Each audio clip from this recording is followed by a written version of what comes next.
Hey everybody, I'm John and I'm doing a year-long alternate day fast. So one day I eat, the next day no food for me. All right, we're at day 34, so I'm already a month into this fasting project. And today I want to go over my first month's results. Now, I'm pretty proud of myself for making it this far. I've managed to continue doing alternate day fasting for over a month now, and I'm happy about that. I've been absolutely terrible about doing vlogs. And well, I guess if I had to choose, I'd rather have the fast being successful than the vlogs being successful, but honestly, I'd like both to happen, really. So my results. The first thing I noticed from the last month is that my energy on fasting days has not adjusted to a decent level yet. It's really disappointing to me. It isn't as bad as the first week where I had just no energy and was sleeping all the time, but I still have no get up and go, and worse, I have no enthusiasm or excitement towards life on my fasting days. So, the problem is this: I don't want to have a full half of a year where I just feel like rubbish. But so I'm gonna have to try something. I'm not really sure what to attribute this to. I do realize how much I have been food focused for creating happiness and changes in my mood. So on my fasting days, that's not something that I can look forward to, which is pretty obvious, but I hadn't realized just how important that this had been in my life, really. Um, the month, this month I'm making an adjustment to try and help with this problem. I'm gonna make a little change. So I've started to have coffee on my fasting days. In Jason Fung's book on fasting, coffee, even with a small amount of full cream, is allowed on fasting days, or tea or bone broth.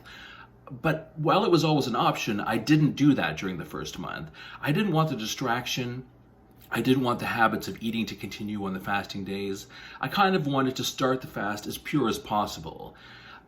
But after the first month, yesterday I decided that I've made it past the first month doing the clean fast, so that's fine.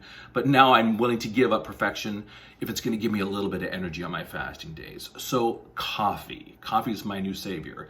Now, it wasn't like I drank coffee and all of a sudden I was full of vigor. I wasn't like, oh man, let's go.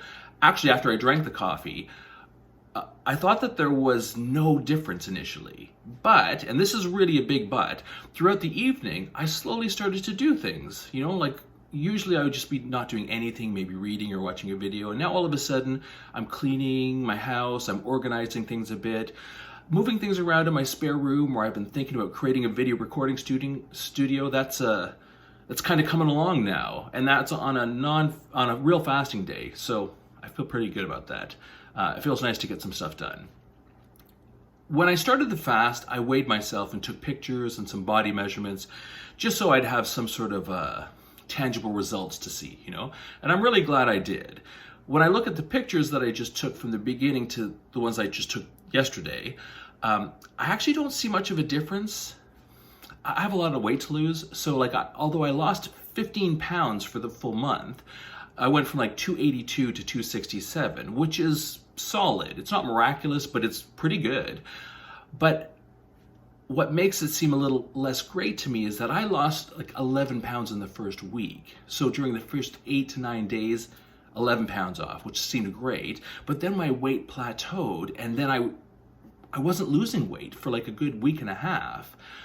Some days I would even be gaining weight. So after maybe into week 3, I started to lose weight again. So, but maybe less than a half a pound every fasting day, which still, it's a bit underwhelming, but I think in reality, my initial weight was a lot of water, and then it adjusted, my body adjusted kind of keeping some of that water in. And so probably at the same time as I was being able to hold more water, I was actually losing fat, and so no change on the scale.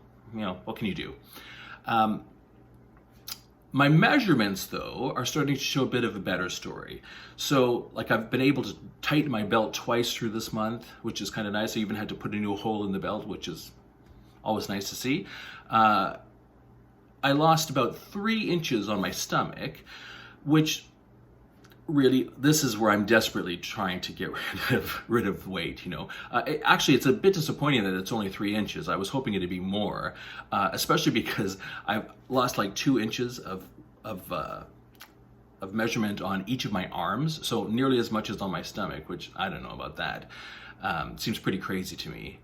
I figure that as now that I'm past the first month, there's no ramp up. So over time, if worse comes to worse, you know, I'm going to lose fat on the extremities. I'm not going to have as much there. It's going to have to come off the stomach at some point. So I'll pray for that anyway.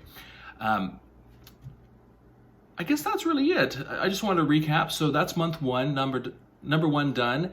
I'm into month two now, and I kind of think this month will be really telling for kind of the long-term progression. I think what's going to happen is that there's no, as I said, there's no ramp up now. It's just, this is what life is going to be. And so I'm not going to lose a huge amount at the beginning of this month. It'll just be a slow progression. And probably by the end of month two, I'll know what my pace for loss is going to be and kind of be able to estimate how long this is going to be till I get towards my ideal weight. Yeah, so, hey, thanks for checking out my video, and I'll see you next time.